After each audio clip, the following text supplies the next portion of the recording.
All right, let's talk Kubernetes networking. If you've ever worked with it, you know it can feel like a maze, right? It's incredibly powerful, but man, when something goes wrong, it can be a total headache. But don't worry, in this explainer, we're going to untangle 5 of the most common networking nightmares and show you exactly how to fix them. You know the feeling. You hit kubectl apply, all your pods turn green, everything looks perfect, but your app is just silent. No connections, no data, nothing. It's got to be one of the most frustrating moments for any of us. So today, we're going to find that application's voice by tracing the wires, both inside the cluster and out. So first up, let's tackle the problems that happen inside the cluster. These are your internal traffic jams, where pods that are supposed to be talking to each other suddenly just stop. This is where the real detective work begins. Okay, picture this. Your front-end pod, it's sitting in the web namespace. It needs to make a call to your API over in the back-end namespace, but it just keeps timing out. Now, by default, Kubernetes should let this happen. So what's going on? This is our first mystery, and trust me, it's a classic. The number one suspect here is almost always a network policy. Just like the slide says, you can think of it as a little firewall for your pods. Here's the catch. As soon as any policy is applied to a pod, the default rule flips to deny everything, unless a connection is explicitly allowed. Your traffic is probably hitting one of these invisible walls. So how do we prove it? Well, you follow the trail. First, you're going to use kubectl exec to get inside that source pod and try to ping the service directly. If that fails, and it probably will, your very next step is to list all the network policies in the cluster. Just run kubectl get network policy A. You're hunting for a rule in that backend namespace that's just a little too strict. And this leads to a huge pro tip. Don't just fix the problem, prevent it from happening again. When you set up these isolation rules, you have to document every single dependency. Or even better, use a visual tool like Lens or the Calico UI to actually see the traffic flows. It helps you catch these misconfigurations before they ever become a production outage. All right, on to our next internal mystery.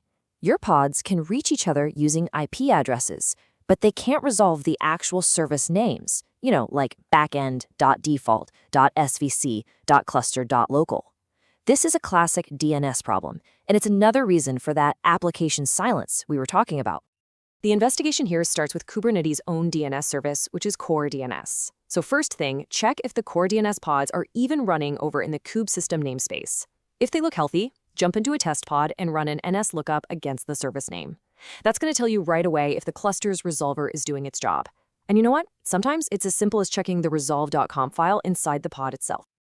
And here is a fantastic practice that will save you so much time. Seriously. Instead of trying to install tools into your production containers, just keep a dedicated debug pod running. Something like the NetShoot image comes preloaded with every networking tool you could possibly need, and as lookup, curl, ping, the whole shebang. It is your Swiss Army knife for cluster diagnostics. Okay, so we've got our internal traffic sorted. Now let's open up the gates and talk to the outside world.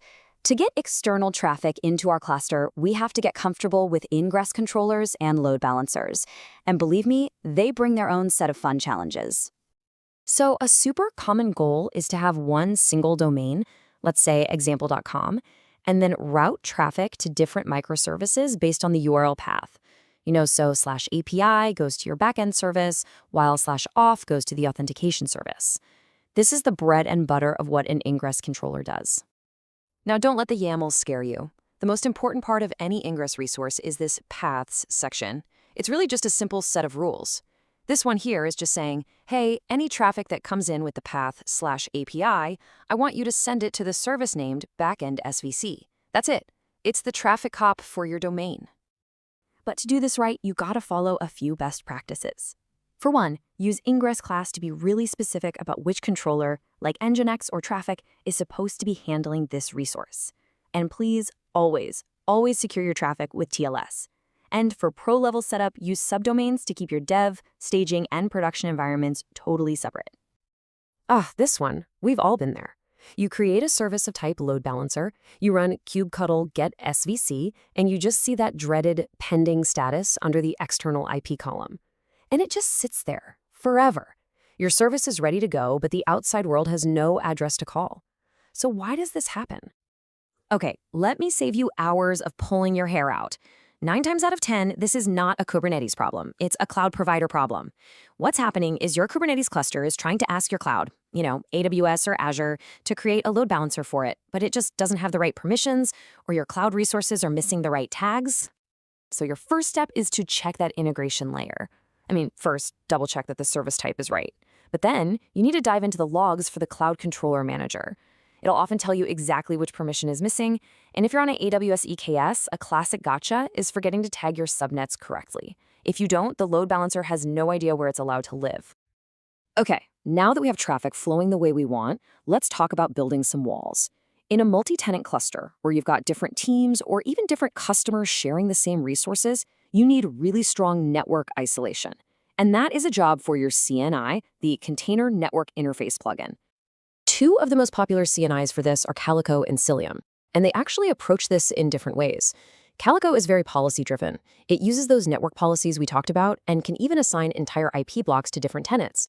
Cilium, on the other hand, is identity-aware. It uses this really powerful kernel technology called eBPF to enforce rules based on pod labels and service identity, and it gives you some incredible observability into your traffic. Let's make this real. Imagine you're building a SaaS platform. Here's the full stack for isolating your tenants. First, every tenant gets their own namespace. Then, you use something like Calico IP pools to give them a dedicated IP range. After that, you apply really strict network policies, so tenant A's pods can only talk to other pods from tenant A. And finally, you lock the whole thing down with role-based access control and resource quotas. Whew, we've covered a lot of ground here, right? From internal DNS all the way to external load balancers. So let's pull all of this together into a final, actionable toolkit you can use. Think of this table as your cheat sheet. If you've got pod connectivity issues, where do you look? Network policies. If you're routing external traffic, that's your ingress controller. That load balancer stuck on pending, go check your cloud tags and IAM roles. DNS failing, it's probably core DNS, and you can check it with NS lookup.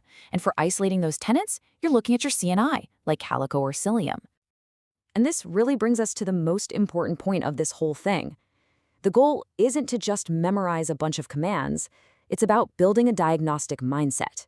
It's about understanding the system so you know how to approach a problem, how to isolate the variables, and how to find the right clues. That's the skill that will actually solve these nightmares for good. So now you're armed with this toolkit and a new way of thinking about the problem. The next time an application goes silent, you'll know exactly where to start looking to find its voice. So what network mystery are you going to solve next?